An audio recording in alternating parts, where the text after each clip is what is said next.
अस्सलाम वालेकुम स्टूडेंट्स। आज की जो हमारी लैब है वो implementation of RC phase shift oscillator है। सबसे पहले हम देखते हैं कि एक ऑसिलेटर हमारे पास होता क्या है, यानी कि ऑसिलेटर का सर्किट है वो क्या चीज़ है, ऑसिलेटर क्या चीज़ है। तो जो ऑसिलेटर है वो हमारे पास एक continuous repeated alternative wave forms को प्रोड्यूस करेगा। एक ऐसा सर्किट जो कि continuous repeated alternative wave form को प्रोड्यूस करे, ऐसा सर्किट हमारे पास ऑसिलेटर कहलाता है। ऑसिलेटर बेसिकली एक डीसी सोर्स के यूनी डायरेक्शनल करंट फ्लो को कन्वर्ट करता है alternating wave form of different या डिजायर्ड फ्रिक्वेंसी की। तो इस सर्किट की हमें ज़रूरत पेश क्यों आती है, यानी कि इसकी एप्लीकेशन क्या है।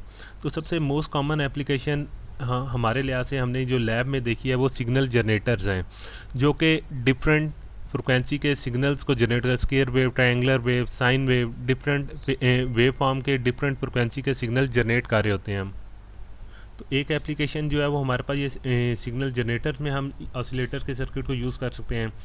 या एक और एप्लीकेशन जो आपके ये पीसी या लैपटॉप वगैरह हैं, इसमें जो क्लॉक सिग्नल जनरेशन के लिए हम ऑसिलेटर के सर्किट को यूज़ करेंगे। तो आज जो हम एक्सपेरिमेंट परफॉर्म करेंगे वो आरसी फेज शिफ्ट ऑसिलेटर है।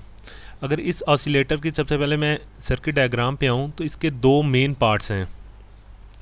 एक पार्ट जो है वो इसका एम्पलीफायर का सर्किट है, ठीक है, जो कि हमने inverting amplifier open as an inverting amplifier लगाया है। और जो सेकंड पार्ट है वो आरसी सर्किट की ये 3 स्टेजेस हमने लगाई हुई हैं। इस सर्किट में हमारे पास जो open as an inverting amplifier है ये हमारे पास 180 डिग्री का फेज शिफ्ट देगा। और इसी तरीके से हर जो हमारे पास रजिस्टर और कैपेसिटर की एक स्टेज है, ये 3 स्टेजेस लगी हुई हैं, एक स्टेज जो है वो 60 डिग्री का फेज शिफ्ट देगी। अच्छा, अब हम ये एक स्टेज से 0 से लेके 90 डिग्री तक का फेज शिफ्ट ले सकते थे, लेकिन अगर मैं एक स्टेज से 90 डिग्री का फेज शिफ्ट लूँ तो मुझे रजिस्टर की वैल्यू जो है वो 0 लेनी पड़ती थी। लेकिन जब मैं रजिस्टर की वैल्यू 0 लेता हूँ तो मेरे पास जो गेन ऑफ द सर्किट है वो मेरे पास 0 हो जाएगा। इस वजह से हमने 2 स्टेजेस के बजाय इसकी ये 3 स्टेजेस आरसी की हमने यहाँ पे लगाई हैं। वैसे अगर ये 3 के बजाय ये 4 स्टेजेस भी प्रैक्टिकली हम लगा सकते हैं, तो हर स्टेज जो है वो हमारे पास 45 डिग्री का फेज शिफ्ट देगी। तो बच्चों अब हम ये देखते हैं कि जो ये हमारे पास फेज शिफ्ट नेटवर्क है रजिस्टर कैपेसिटर की मदद से जो बना हुआ है, ये रजिस्टर कैपेसिटर की वैल्यूज़ हम क्या रखें तो हमारे पास क्या फ्रिक्वेंसी जनरेट होगी।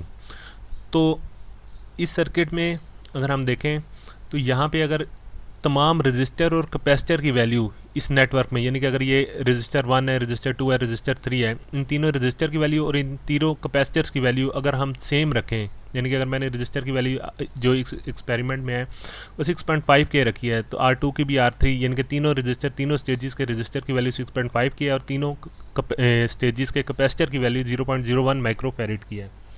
अगर ये हमारी वैल्यूज़ जो है वो सेम रखते हैं रजिस्टर कैपेसिटर की, तो जो फ्रिक्वेंसी प्रोड्यूस होगी वो इस फार्मूले के अकॉर्डिंग होगी। एफ आर इसमें आउटपुट की जो फ्रिक्वेंसी है इन हर्ट्ज़ है, 1/2 पाई आर की वैल्यू, सी की वैल्यू हम पुट करेंगे, और 2n, n जो है वो नंबर ऑफ स्टेजेस हैं। इस केस में आज के लैब में हम ये 3 स्टेजेस का एम्पलीफायर बना रहे हैं, तो 2 × 3 तो ये आपका √6 हो जाएगा। अब इसको अगर मैं अपने जो वैल्यूज़ हैं, रजिस्टर की वैल्यू मैंने यहाँ लिया 6.5 के की हम रजिस्टर यूज़ करेंगे, कैपेसिटर की वैल्यू 0.01 माइक्रोफेरेड के हम कैपेसिटर यूज़ करेंगे, तो जो हमारे पास आउटपुट पे फ्रिक्वेंसी आनी चाहिए वो इसको सॉल्व करके 1 किलो हर्ट्ज़ की आनी चाहिए, यानी कि 1000 हर्ट्ज़ की आउटपुट पे फ्रिक्वेंसी आनी चाहिए इस ऑसिलेटर की मदद। अब हमारे पास ये सर्किट जो है ये ओपन 180 डिग्री का फेज शिफ्ट देगा, और आरसी का जो नेटवर्क है ये 180 डिग्री का फेज शिफ्ट, 3 स्टेजेस जो हैं वो 180 डिग्री का फेज शिफ्ट देंगी। तो जो इसका ओवरऑल फेज शिफ्ट है वो 360 डिग्री या 0 डिग्री हो जाएगा।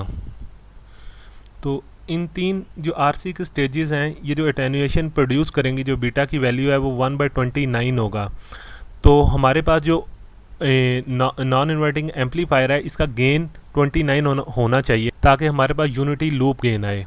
अब इस सर्किट को हम जो है प्रोटीएस के ऊपर इम्प्लीमेंट करते हैं। इस सर्किट में जो मैंने वैल्यूज़ लिए हैं वो इस आर रजिस्टर की वैल्यू, जो ये आरसी नेटवर्क में तीनों रजिस्टर की वैल्यू 6.5 के लिए हैं।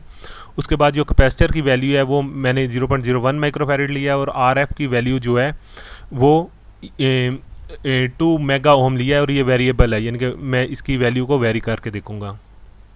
तो अब हम इसकी प्रोटीएस की सिमुलेशन जो है उसे इस सर्किट को प्रोटीएस की सिमुलेशन पे परफॉर्म करते हैं और इसकी आउटपुट के पे जो वेव फॉर्म आ रही है उसे देखते हैं। Thank you.